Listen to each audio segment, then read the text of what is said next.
Balado Pagbati, Pilipinas. Nandito tayo ngayon sa Town Plaza ng siyudad ng San Fernando dito sa La Union, April 27, kung saan nakatakdang maglunsad ng isang meeting de avance ang mga kumakandidatong senador at party list sa ilalim ng Koalisyong Makabayan. Ngayon kahapon, April 26, nasa Baguio City sila kung saan naglunsad din sila ng isang meeting de avance. At ngayon naman, dito nila ilalatag sa La Union, sa norte ng Luzon, ang kanilang mga makabayang plataforma at ang kanilang sinasabing politics of change, alternative politics na tunay man ang magsisilbi sa interes ng karaniwang Pilipino.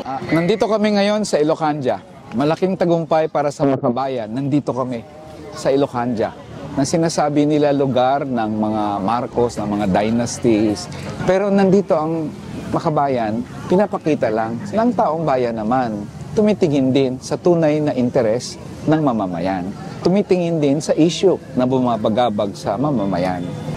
Kaya't kung suportaran ti makabayan dahil ipagdablapan ko ti karapatak. Hanggang di manalon, di mangalap.